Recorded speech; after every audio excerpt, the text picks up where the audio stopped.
ICC T20 ലോകകപ്പിന് മുന്നോടിയായിട്ടുള്ള ഏക സന്നാഹ മത്സരത്തിൽ മിന്നുന്ന ജയമാണ് സൂര്യകുമാർ യാദവും സംഘവും ആഘോഷിച്ചത്.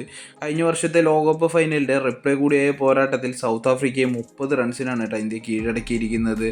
241 റൺസിൻ്റെ കൂറ്റൻ ലക്ഷ്യവുമായി പിന്തുടർന്ന സൗത്ത് ആഫ്രിക്ക 7 വിക്കറ്റിന് 210 റൺസ് എടുത്ത് കീഴടങ്ങുകയായിരുന്നു കേട്ടോ. ബാറ്റിങ്ങിൽ ഇന്ത്യൻ ടീമിൻ്റെ ഒരു കംപ്ലീറ്റ് പെർഫോമൻസ് തന്നെയായിരുന്നു കേട്ടോ. ബൗളിങ്ങിലേക്ക് വരുന്ന സമയത്ത് ചില പരീക്ഷണങ്ങൾ കാരണം പ്രതീക്ഷിച്ചതിനേക്കാൾ കൂടുതൽ റൺസ് വിട്ടുകൊടുക്കേണ്ടി വന്നു കേട്ടോ. ലോകകപ്പിന് മുൻപ് ടീമിൻ്റെ കോമ്പിനേഷനെ കുറിച്ചിട്ടുള്ള ചില വ്യക്തമായ സൂചനകൾ സന്നാഹ മത്സരം നൽകുന്നുണ്ട് കേട്ടോ. അതിൽ ഒന്നാമത്തെ കാര്യം എന്തെന്ന് പറഞ്ഞാൽ സഞ്ജുവിൻ്റെ കാര്യം തന്നെയാണ്. സൗത്ത് ആഫ്രിക്കയുമായിട്ടുള്ള സന്നാഹ മത്സരത്തിൽ തെളിയിക്കുന്ന ആദ്യത്തെ കാര്യം എന്തെന്ന് പറഞ്ഞു പറഞ്ഞാൽ ലോകകപ്പിൽ ഇന്ത്യൻ പ്ലേയിങ് 11-ൽ മലയാളി താരം സഞ്ജു സാംസൺ ഉണ്ടാവില്ല എന്നുള്ളത് തന്നെയാണ്. പകരം അഭിഷേക് ശർമ്മയും ഇഷാൻ കിഷാനും കൂടിയിട്ട് തന്നെ ആയിരിക്കും കേട്ടോ ഇന്ത്യൻ ടീമിനെ ഓപ്പൺ ചെയ്യാനായിട്ട് പോകുന്നത്. ഇതിൻ്റെ മുന്നൊരുക്കത്തിൻ്റെ ഭാഗമായിട്ട് തന്നെയാണ് സന്നാഹ മത്സരത്തിൽ ഇവരെ രണ്ടുപേരെയും ഇറക്കി വിട്ടതും. അത് സക്സസ് എന്നുള്ള നിലയ്ക്ക് തന്നെ ഇന്നലെ രണ്ടുപേരും കൂടിയിട്ട് ഓപ്പണിംഗ് പാർട്ണർഷിപ്പിൽ 80 റൺസാണ് കേട്ടോ അടിച്ചു കൂട്ടിയത്. വെറും 34 ബോളിലാണ് ഇത് അടിച്ചു എന്നുള്ളത് കൂടിയിട്ട് നോക്കേണ്ടതായിട്ടുണ്ട്. ഇതിൽ ആദ്യം ഇഷാൻ കിഷാൻ 50 എടുത്തതിന് ശേഷം റിട്ടയർഡ് ഹാർട്ട് ആകുകയായിരുന്നു. അഭിഷേക് ശർമ്മനെയും റിട്ടയർഡ് ഹാർട്ട് ആക്കിയിട്ട് മടക്കി കൊണ്ടുവരികയായിരുന്നു ചെയ്തിട്ടുണ്ടായിരുന്നത്. തുടർന്നും ഇവർ തന്നെ ബാറ്റ് ചെയ്തതാണെങ്കിൽ ചിലപ്പോൾ ഇന്ത്യൻ ടീമിൻ്റെ സ്കോർ 300-ന് മുകളിൽ പോയേനെ കേട്ടോ. അതുമാത്രമല്ല സഞ്ജു സാംസന് തുടർന്നും അവസരങ്ങൾ ഉണ്ടായിരുന്നു. 3-നും 4-നും പൊസിഷനിലൊക്കെ ഇറക്കാൻ അവസരങ്ങൾ ഉണ്ടായിരുന്നു.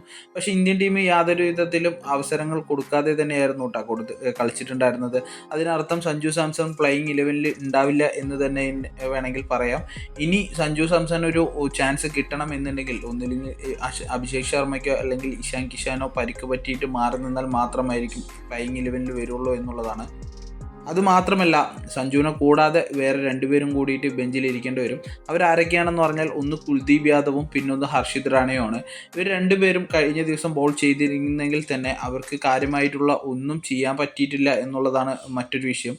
പക്ഷേ കുൽദീപ് യാദവ് ചിലപ്പോൾ ഏതെങ്കിലും സാഹചര്യത്തിൽ ടീമിൽ എത്തിപ്പെട്ടാലും ഹർഷിത് റാണയ്ക്ക് ഒരു തിരിച്ചുവരവ് ഉണ്ടാവില്ല, അല്ലെങ്കിൽ ഈ ഒരു ടൂർണമെൻറ്റിൽ പ്ലേയിങ് 11-ൽ ഒരു തിരിച്ചുവരവ് ഉണ്ടാവില്ല എന്ന് വേണമെങ്കിൽ പറയാം. ഒന്നാമത് എന്തെന്ന് പറഞ്ഞു കഴിഞ്ഞാൽ കഴിഞ്ഞ ദിവസത്തെ കളിയിൽ ജസ്പ്രീത് ബുംറ ബോൾ ചെയ്തിട്ടില്ല എന്നതാണ്. അദ്ദേഹത്തിന് പരമാവധി റെസ്റ്റ് കൊടുത്തിട്ടായിരുന്നു ഇന്നലെ ഇന്ത്യൻ ടീം കളിച്ചിട്ടുണ്ടായിരുന്നത്. ഇനി ഇന്ത്യൻ ടീമിൻ്റെ പ്ലേയിങ് 11-ക്ക് വരുന്ന സമയത്ത് ഇന്ത്യൻ ടീമിനായിട്ട് ഓപ്പൺ ചെയ്യാനായിട്ട് പോകുന്നത് എന്തായാലും അഭിഷേക് ശർമ്മയും ഇഷാൻ കിഷാനാണെന്നുള്ളത് 100% ഷുവറായ ഒരു കാര്യമാണ്.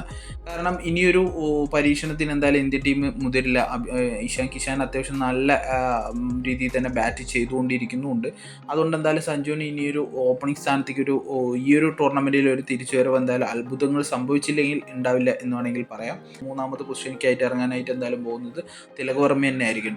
തിലക് വർമ്മ എന്തായാലും നല്ല ഫോമിൽ തിരിച്ചു വന്നിട്ടുണ്ട്. അദ്ദേഹത്തിൻ്റെ പരിക്കൊക്കെ പരമാവധി മുക്തമായിട്ട് തന്നെയാണ് തിരിച്ചു വന്നിരിക്കുന്നത്.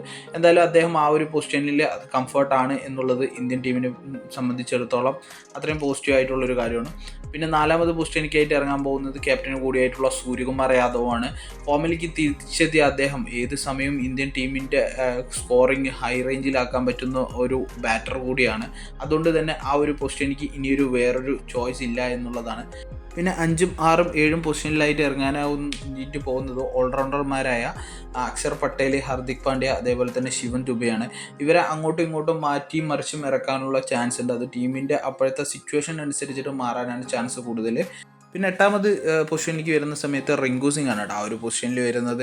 റിങ്കു സിംഗിനെ സംബന്ധിച്ചിടത്തോളം റിങ്കു സിംഗ് ഇറങ്ങുന്നത് ഏതൊരു സാഹചര്യത്തിലാണെങ്കിലും അദ്ദേഹത്തിനെ സംബന്ധിച്ച് അദ്ദേഹത്തിൻ്റെ അക്കൗണ്ടിൽ എന്തായാലും ഒരു 6 എങ്കിലും ആഡ് ചെയ്യുക എന്നുള്ളതാണ് അദ്ദേഹത്തിൻ്റെ ലക്ഷ്യം. അത്രയും നല്ലൊരു പ്ലെയർ കൂടിയാണ് റിങ്കു സിംഗ്. അപ്പോൾ എന്തായാലും ആ ഒരു പൊസിഷൻ അദ്ദേഹത്തിന് സേഫാണ്.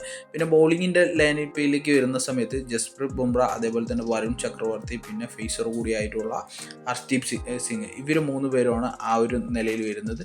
അതെന്തായാലും വലിയ മാറ്റം ഉണ്ടാവില്ല എന്ന് വേണമെങ്കിൽ പറയാം. പിന്നെ അവർക്ക് സപ്പോർട്ട് ചെയ്യുന്നുള്ള നിലയ്ക്ക് ഹർദിക് പാണ്ഡ്യയും പിന്നെ അക്ഷർ പട്ടേലും ശിവൻ ദുബെയും ഉള്ളതുകൊണ്ട് തന്നെ എന്തായാലും ബൗളിംഗ് നിര അവിടെ കംഫർട്ടാണ്.